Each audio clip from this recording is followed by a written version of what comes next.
¿Cómo podemos seguir viviendo en Él? ¿Acaso no saben ustedes que todos los que fuimos bautizados para unirnos con Cristo Jesús, en realidad fuimos bautizados para participar en su muerte? Por tanto, mediante el bautismo fuimos sepultados con Él en su muerte, a fin de que, así como Cristo resucitó por el poder del Padre, también nosotros llevemos vida nueva. En efecto, si hemos estado unidos con Él en su muerte, sin duda también estaremos unidos con Él en su resurrección. Sabemos que lo que antes éramos fue crucificado con Él para que nuestro cuerpo pecaminoso perdiera su poder. De modo que ya no siguiéramos siendo esclavos del pecado, porque el que muere queda liberado del pecado. Ahora bien, si hemos muerto con Cristo, confiamos que también viviremos con Él. Pues sabemos que Cristo, por haber sido levantado de entre los muertos, ya no puede volver a morir. La muerte ya no tiene dominio sobre Él. En cuanto a su muerte, murió el pecado una vez y para siempre. En cuanto a su vida, vive para Dios. De la misma manera, también ustedes considérense muertos al pecado, pero vivos para Dios en Cristo Jesús. Por lo tanto, no permitan ustedes que el pecado reine en su cuerpo mortal y obedezcan a sus malos deseos. No ofrezcan los miembros de su cuerpo al pecado como instrumentos de injusticia. Al contrario, ofrézcanse más bien a Dios como quienes han vuelto de la muerte a la vida, presentando los miembros de su cuerpo como instrumentos de justicia, palabra de Dios. Amén. Nuestro Señor, solamente podemos clamar a ti, que tu Espíritu Santo grave, selle estas palabras en nuestro corazón. Ya que has hablado, Señor, ayúdanos a discernir esta palabra que has hablado, te lo suplicamos en Jesucristo nuestro Redentor. Amén. Podemos sentarnos, hermanos. Continuamos con esta serie de estudios titulada La mortificación del pecado. Y entramos ya en el tercer segmento. Ya hemos visto el primer segmento, desenmascarando a nuestro enemigo el pecado. En segundo lugar, vimos luchando denodadamente contra nuestro enemigo el pecado. Y ahora entraremos en la tercera parte, que es venciendo a nuestro enemigo el pecado. El hombre desconoce que la razón de su existencia es relacionarse con Dios. Que Dios hizo al ser humano para tener una relación directa, estrecha, común con Él. La desgracia de la humanidad es el desconocimiento de la razón de su existencia. Por eso la humanidad está perdida. Mientras el hombre viva para sí mismo y rechace a Dios, su vida va a ser infructuosa. El hombre no se puede relacionar estrechamente con Dios por causa del pecado. Eso ya lo hemos aprendido quizás a la saciedad, pero nunca sobra repetirlo. El más grande problema de la humanidad es el estar esclavizada bajo el pecado. Pero lo más grave de este problema es el desconocimiento del pecado. ¿Qué es el pecado? ¿Cómo obra el pecado? ¿Hasta dónde alcanza el pecado? El hombre que no ha conocido a Dios, que no se ha relacionado directamente con Dios por medio de su palabra, desconoce que su verdadero problema es el pecado. Desconoce que esa es la causa de su vida sufriente, destrozada, infeliz. El hombre que no se relaciona con Dios desconoce que su mayor necesidad es ser redimido del pecado. Pero así como para el hombre natural su mayor necesidad es la de ser redimido de sus pecados, para el hombre redimido, esto es para el creyente, para nosotros, nuestra mayor necesidad es sostener, mantener, perseverar en esa relación íntima con Dios. ¿Y cómo debemos permanecer y cómo debemos perseverar en esa relación íntima con Dios?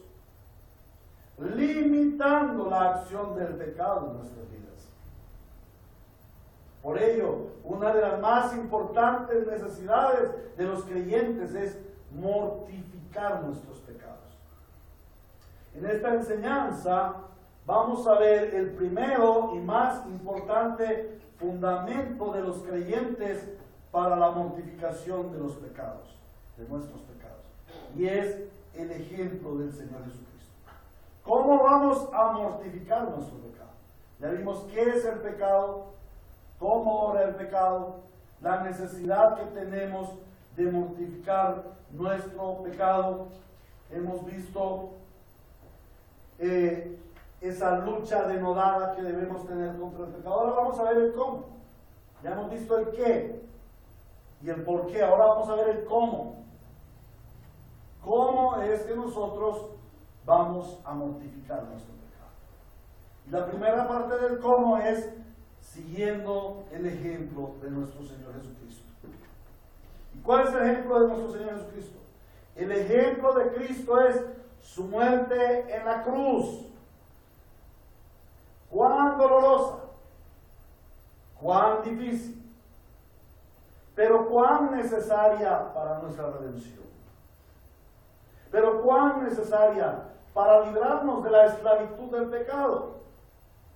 Y nos mostraba el texto que así como Cristo murió, también nosotros debemos morir al pecado. El asunto no es sencillamente de luchar contra el pecado, de orar contra el pecado. El asunto es de morir al pecado.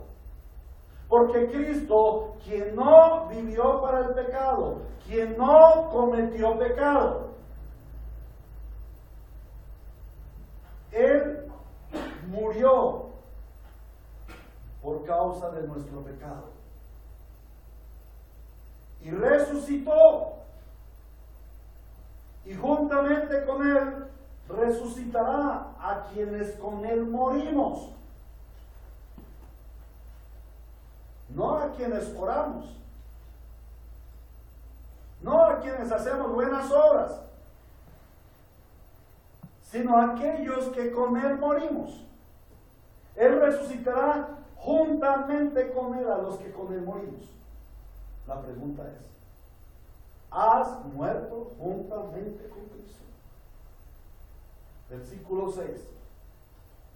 Sabemos que lo que antes éramos fue crucificado con Él, para que nuestro cuerpo pecaminoso perdiera su poder, de modo que ya no siguiéramos siendo esclavos del pecado. La obra de la cruz en la persona del Señor Jesucristo tiene un gran radio de acción y de gran poder. Cristo no pecó. Por lo tanto, Él no fue vencido por el pecado como el primer Adán. Él fue victorioso.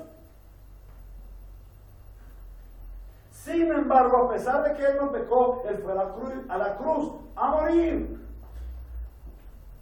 Y aparentemente fue vencido.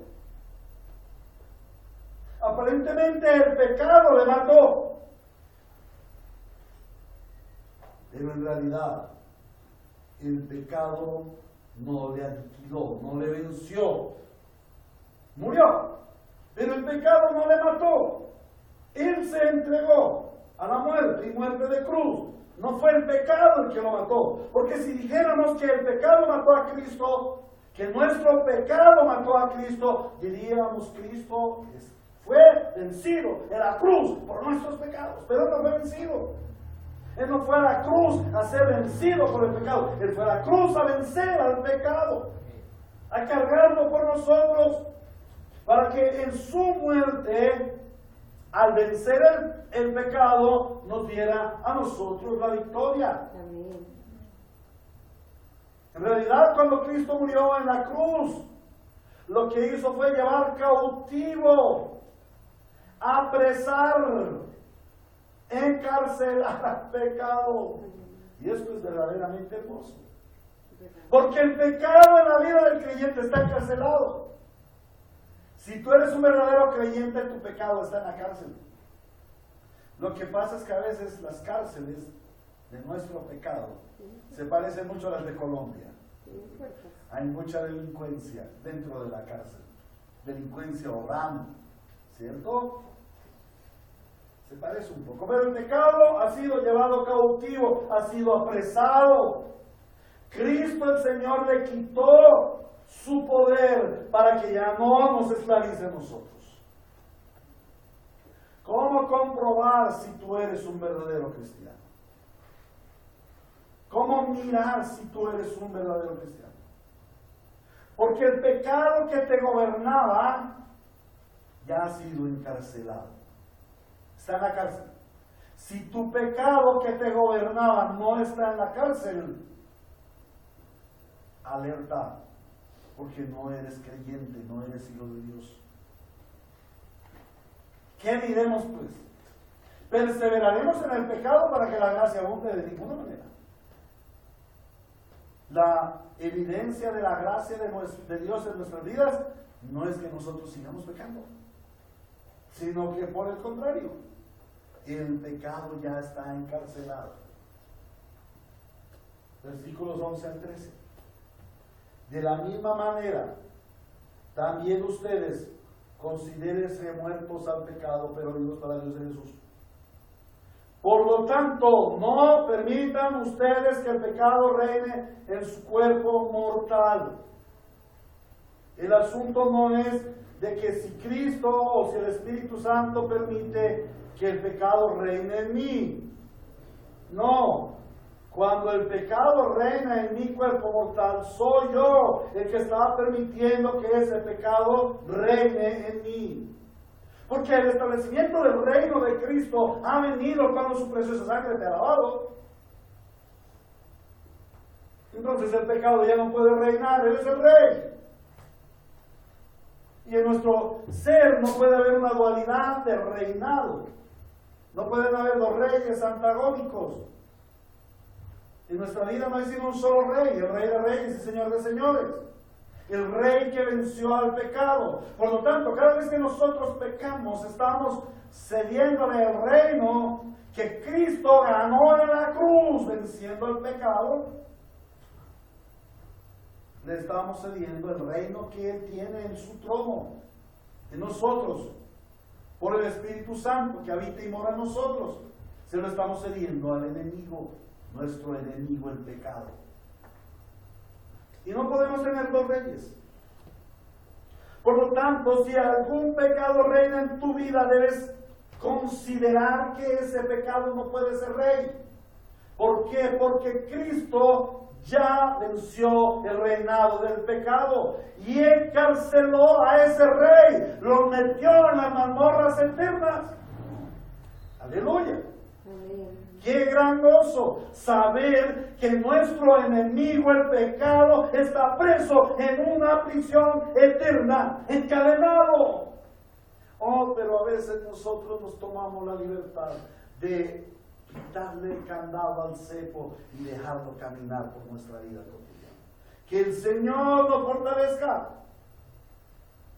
para mortificar el pecado y para echar la llave del candado del cepo del pecado que está en la cárcel a lo profundo de la mar, donde no la volvamos a encontrar.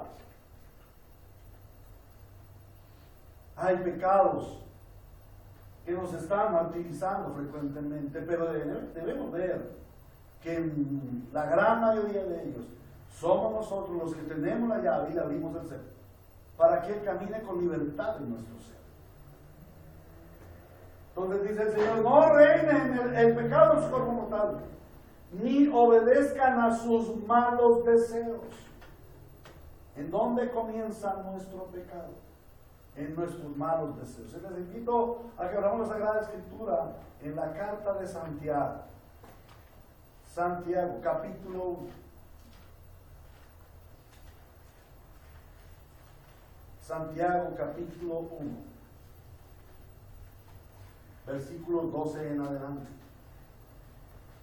Dichoso el que resiste la tentación, porque al salir aprobado recibirá la corona de vida que Dios ha prometido a quienes lo aman. Que nadie al ser tentado diga, es que Dios me tienta. Porque Dios no puede ser tentado por el mal. ni tampoco él tienta a nadie. Todo lo contrario, cada uno es tentado cuando sus propios malos deseos lo arrastran y seducen.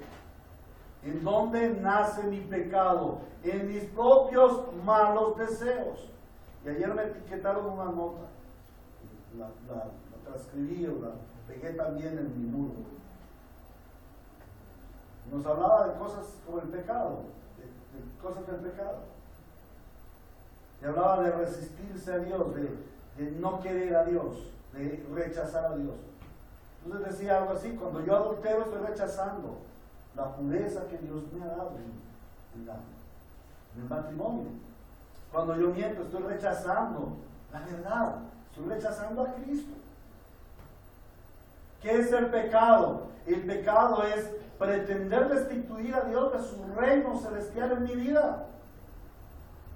Es pretender quitarle a Dios su trono para poner el mío. No es del diablo, hermanos.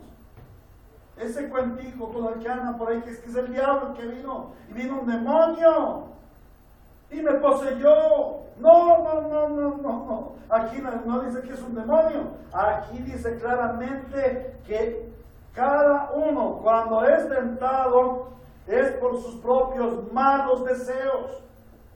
Todo comienza en un deseo de mi corazón. ¿Cuál es el deseo de mi corazón? ¿Ir a adulterar? No. El deseo de mi corazón es derribar a Dios, derrocar a Dios de su santo trono. Y ese fue el principio del pecado en Génesis capítulo 3. ¿Qué pretendió Satán? Derrocar a Dios. ¿Qué pretendió? ¿Cómo engañó la serpiente a nuestros primeros padres? Pretendiéndole hacerle derrocar a Dios. No es cierto que ustedes deben morir. Lo que pasa es que Dios bien sabe que cuando ustedes coman del árbol del fruto del bien y del mal, van a ser como Dios. Ya no van a necesitar a Dios. ¿Para qué Dios si tú eres igual a Dios? Tú eres Dios de ti mismo. ¿Para qué necesitas a un Dios si tú eres Dios de ti mismo? Cuando nosotros pecamos, es el deseo de nuestro corazón de derrocar a Dios de su trono de santidad, de justicia, de poder y de grandeza, y decir: quítate, Dios, de ahí, que yo me voy a sentar en este que es mi trono. Ya no es tu trono, es mío. ¿Cuán grave es nuestro pecado? Nuestro pecado no es que se comieron una manzanita o que nos comimos una manzanita. Nuestro pecado no es que simplemente desobedecimos a Dios. No, nuestro pecado es aleve, es grave.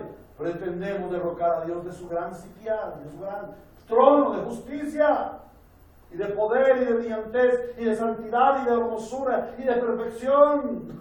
¿Quién va de nosotros a poder ocupar ese trono? Ninguno. Nadie como hombre puede llegar a tener las virtudes del Santo Señor.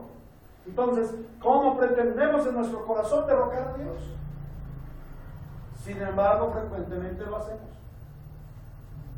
En nuestros propios deseos, nuestras propias concupiscencias. Y dice: luego, cuando el deseo ha sido concebido, engendra el pecado, da como fruto el pecado. No es sino yo tener el deseo, viene el pensamiento, y ahí se engendró el pecado, pero luego da su fruto, y por fin produce sus consecuencias. ¿Cuáles son sus consecuencias? Dice: una vez que ha sido consumado, da a luz la muerte, da a luz la separación. Cuando nosotros consideremos el pecado, debemos observarlo, cuando nosotros estudiamos acerca del pecado, meditemos acerca de nuestro pecado, debemos tener en alta consideración que el pecado da a luz la muerte, la separación de Dios. Y no es que precisamente Dios nos separe porque caímos en pecado, somos nosotros los que nos separamos de Dios. Dios ya nos juntó o nos religó a Él en Cristo Jesús. Pero nuestras concupiscencias, nuestros propios malos deseos, nos conducen a separarnos de Él. Nos llevan a separarnos de Él. De tal manera que nuestro pecado conlleva una separación. La palabra muerte tiene que ver con la separación. Entonces dice, ni obedezcan a sus malos deseos. Versículo 13. No ofrezcan los miembros de su cuerpo al pecado como instrumentos de justicia. No es el diablo, y mucho menos Dios, quien nos lleva a envilecernos en nuestra naturaleza humana con el pecado. No es el diablo ni es Dios quien nos lleva a cometer actos de injusticia. Somos nosotros los que voluntariamente ofrecemos nuestros miembros como instrumentos de justicia, de injusticia. Y aquí viene la clave, el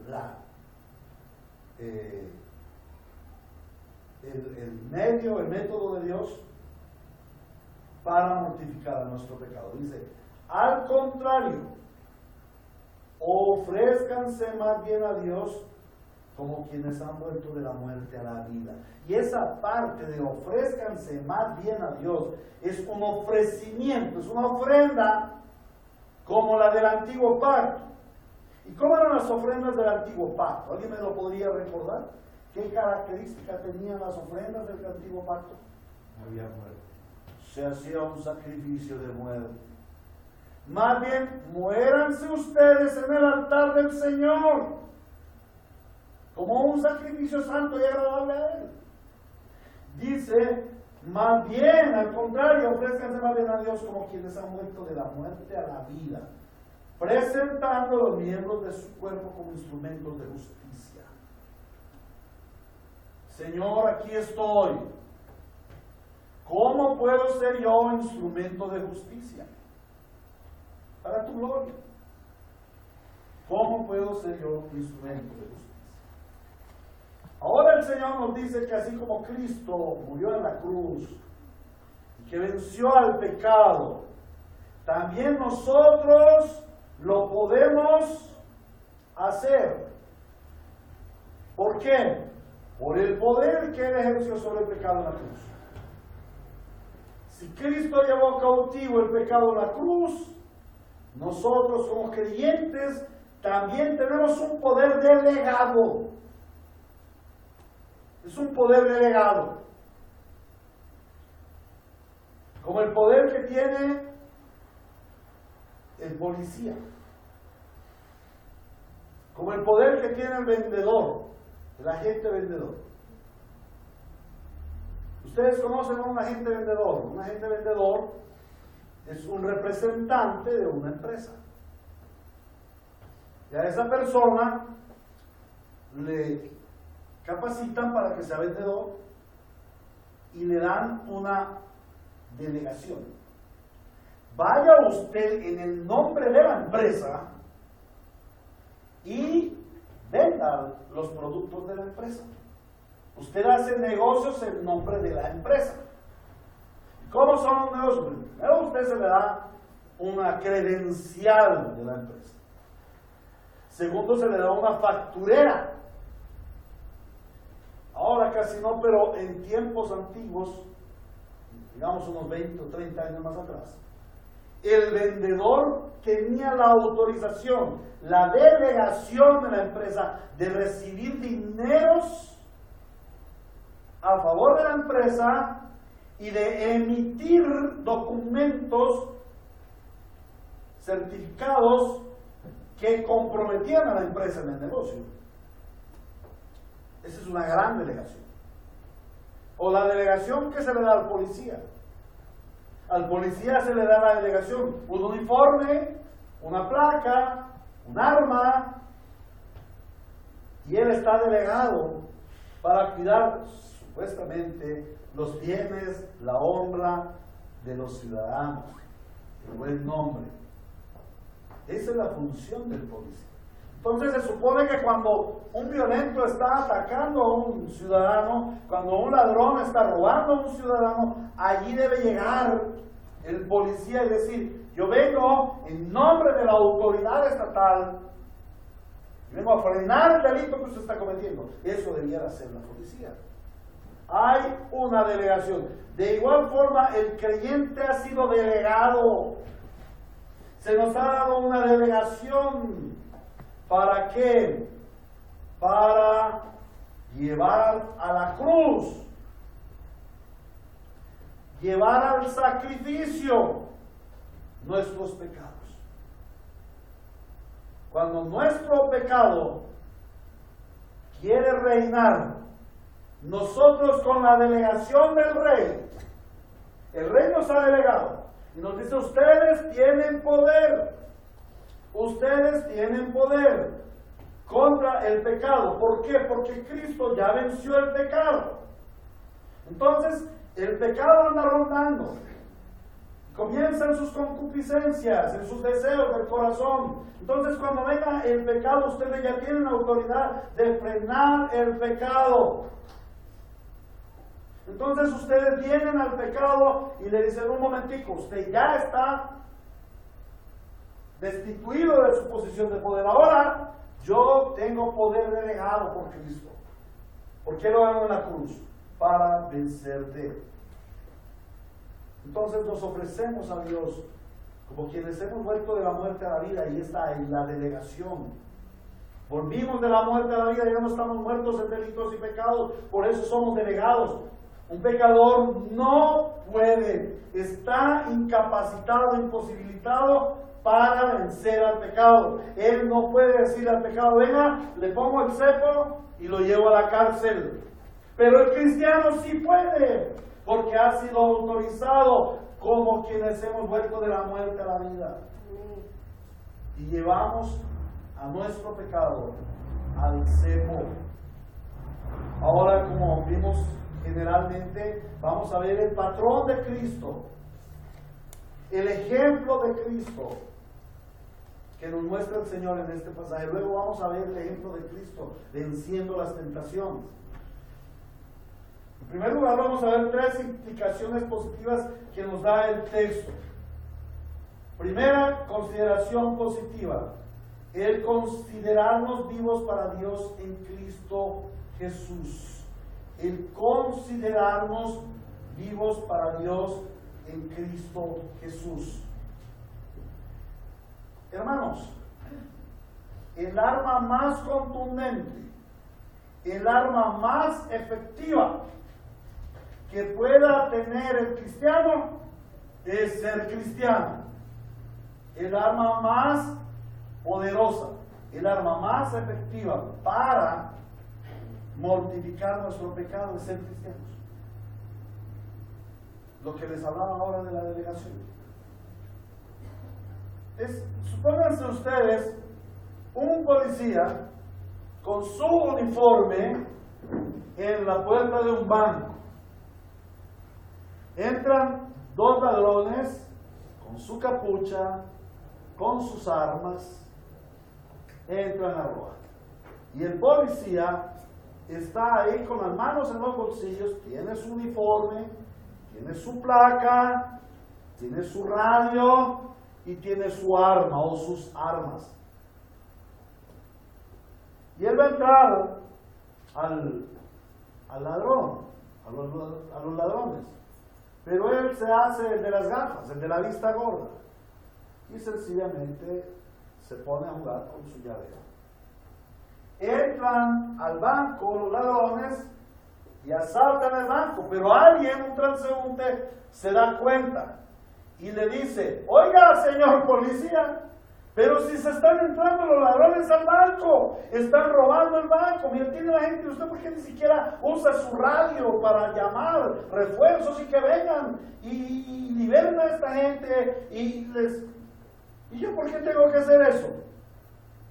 Bueno, porque usted es policía. ¿Cómo? ¿Yo soy policía? Muchas veces los cristianos somos vencidos por nuestros pecados, por nuestro enemigo el pecado, porque se nos olvida quiénes somos. Y este es el quiz del asunto. Si yo soy cristiano, tengo poder delegado para vencer a mi adversario el pecado. Y tengo todas las armas que no son carnales, sino poderosas en Dios, para vencer, para derrotar todo argumento que se levante contra Cristo. Amén. Amén. Entonces yo debo considerar quién soy. Considerarme que yo estoy vivo para Dios y no para el pecado. Considerar que yo estoy en Cristo Jesús, no en el mundo. La segunda implicación positiva es ofrecernos a Dios como Cristo. Ofrecernos a Dios en sacrificio. Podemos mirar, lo vamos a ver de hoy en 8 días, las tentaciones del Señor Jesús. ¿Creen ustedes que un ser humano, como Cristo en su naturaleza humana, después de 40 días y 40 noches de estar ayunando, no tiene hambre y anhelaría comer un pan? ¡Claro! ¿Qué mejor oferta que un pan? ¿Qué mejor oferta que un pan? ¿Pero qué hizo el Señor Jesús? No. Yo me ofrezco como sacrificio.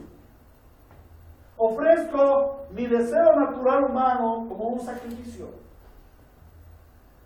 Así el creyente, Señor, yo ofrezco mi naturaleza carnal y pecaminosa como un sacrificio. Así como Cristo se sacrificó de muchas cosas para Dios, así nosotros como creyentes hemos de sacrificarnos a nuestros deseos, a las concupiscencias de la carne para Dios. Una tercera implicación positiva: presentar nuestros miembros como instrumentos de justicia, así como Cristo presentó sus miembros como instrumentos de justicia. El Señor Jesucristo presentó su mente como instrumento de justicia. Todos los pensamientos del Señor Jesucristo fueron sujetos a la justicia de Dios. No hubo un solo pensamiento en Cristo que no se sujetara a la justicia de Dios. Todo su corazón, sus emociones, fueron sujetadas a Dios como instrumento de justicia. Lo que el Señor Jesús vio, lo que oyó, lo que hizo, a dónde caminó. Aún como les decía ahora, Él sacrificó, puso su estómago como instrumento de justicia. Era necesario que así se cumpliera la justicia. La pregunta es, o la dirección del Señor es más bien, así como Cristo, nosotros hemos de presentar nuestros miembros como instrumentos de justicia. Y nuestros pensamientos como instrumentos de justicia. ¿Qué sería algo así? Bueno, someter nuestros pensamientos a Dios. Claramente dice, y lo vamos a ver también en el sermón, Isaías 53, 10. Porque mis pensamientos son más altos que sus pensamientos. ¿Cuáles son los pensamientos de Dios? Pensamientos santos, eternos, justos. Bueno, pues mi mente debe acomodarse a esos pensamientos. Mis emociones deben sujetarse a Dios.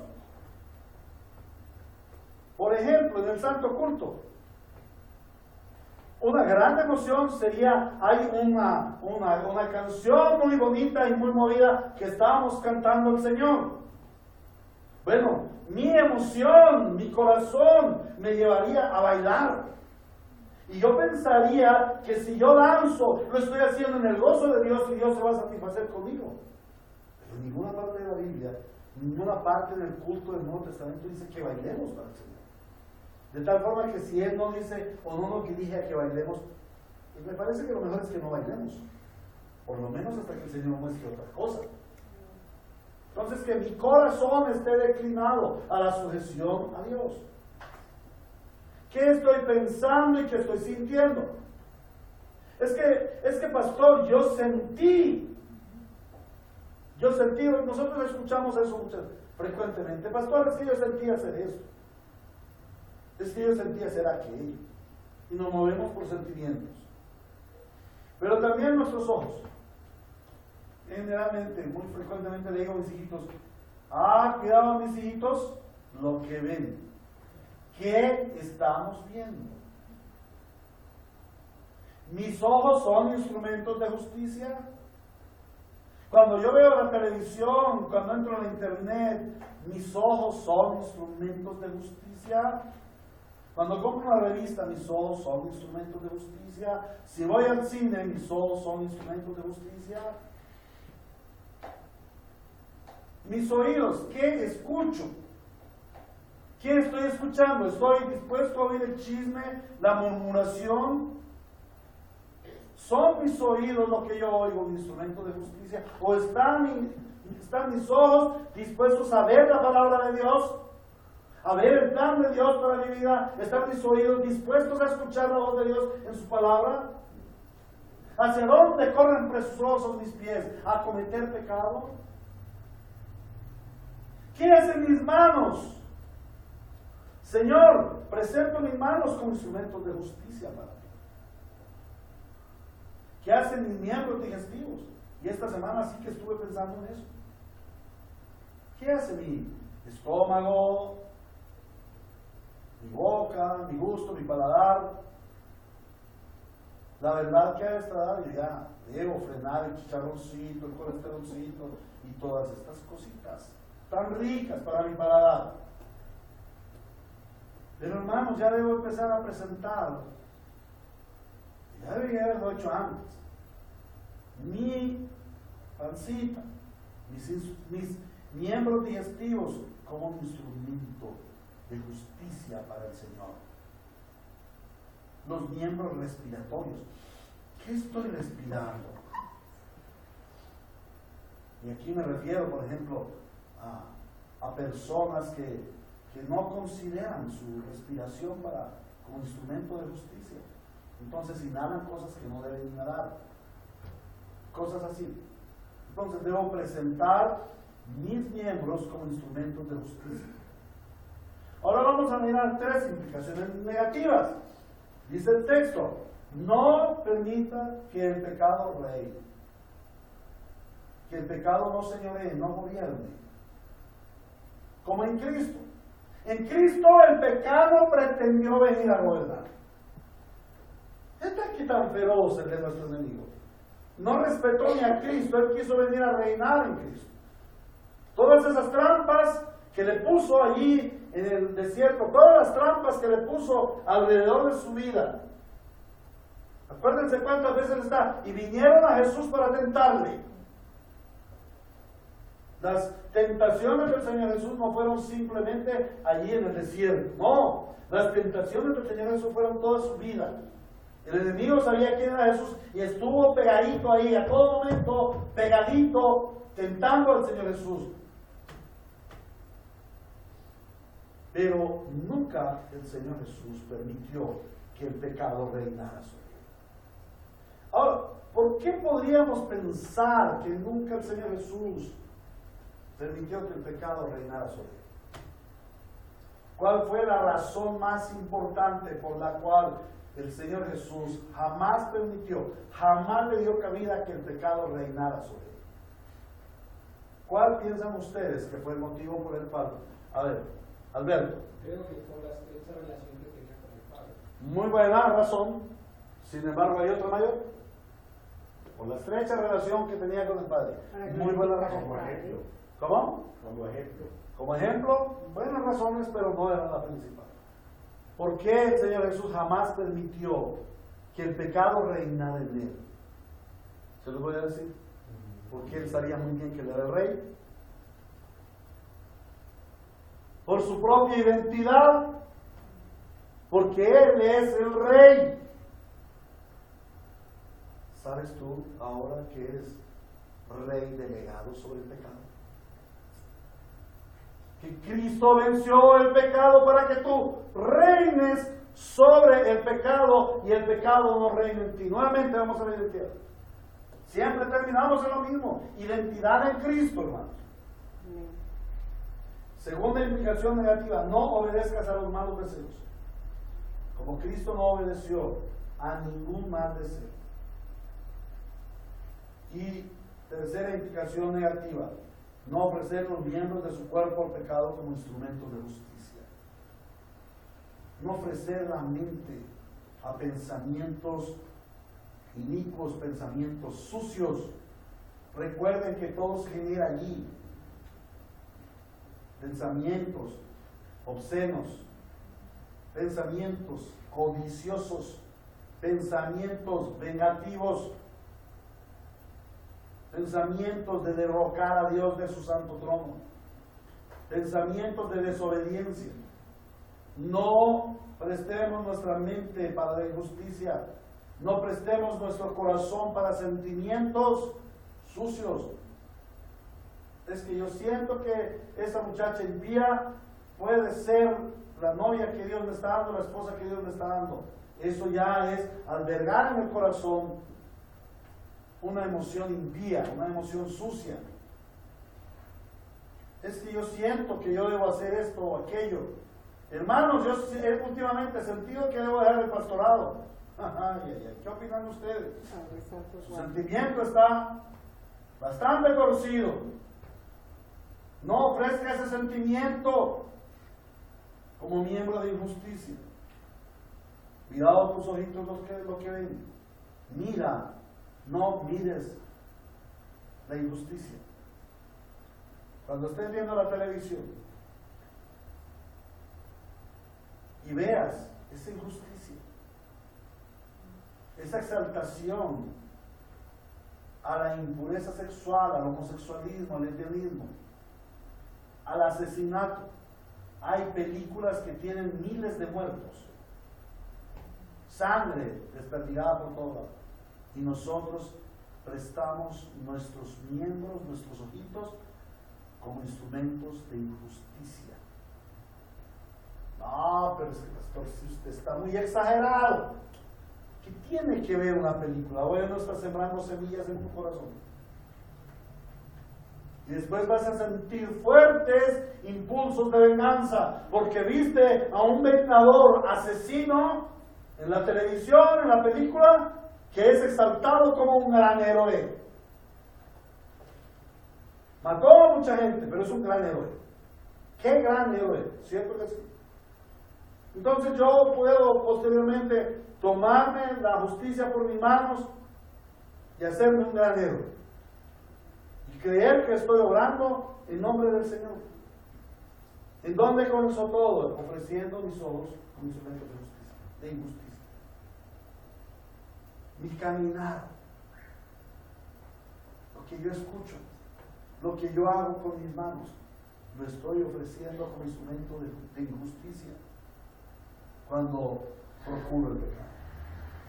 Entonces, amados hermanos, esas son las implicaciones positivas y negativas de la forma como el Señor dice debemos mortificar nuestro pecado. El creyente cristiano ha sido llamado a ser santo como Cristo es santo. Y ser llamado no es a ver si algún día logramos la santidad. No, nosotros no lograremos algún día la santidad. Ya somos santos. Ahora debemos vivir como santos. El que es cristiano es santo. El que no es cristiano no es santo. Ahora, somos llamados a ser santos como Él es santo. Por ello, el poder de la cruz obrando en nosotros, el poder de la cruz que nos hizo santos, nos lleva a vivir en santidad. ¿Y cuál es la evidencia de que yo soy un santo? Que mortifico permanentemente el pecado. Muchos piensan que ser cristianos es no pecar. No. Muchos piensan que los cristianos no pueden pecar, que no pecan ya porque no pueden pecar porque son cristianos. No. Muchos cristianos son perfeccionistas. Pero el Señor no dice que nosotros tenemos que ser perfeccionistas, sino que tenemos que mortificar nuestro pecado. Y cuando el Señor dice que debemos dar muerte a nuestro pecado, cuando el Señor dice que no debemos entregar nuestros miembros como instrumentos de justicia, ¿qué está diciendo? Que la iglesia es proclive a pecar, que tú eres proclive a pecar. Debemos estar en una permanente mortificación del pecado, siendo como Cristo, sacrificados diariamente a nuestros deseos y pasiones. Amados hermanos, que seamos creyentes que mortificamos nuestro pecado permanentemente. Este no es un llamado a no pecar, este es un llamado a mortificar nuestro pecado. Y estamos en la común lucha. Y le ruego que sigamos. Gracias a Dios ha crecido la escuela dominical o la primera enseñanza.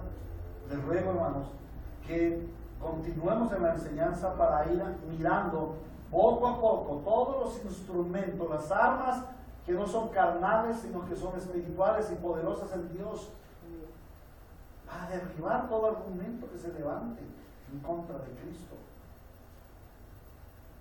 Entonces, hermanos, que perseveren en esta enseñanza para mirar cómo diariamente vamos mortificando nuestro pecado. Amén. A nuestro Señor Jesucristo sea la gloria en su iglesia, como una iglesia santa, sin mancha, sin arruga y sin cosas semejantes.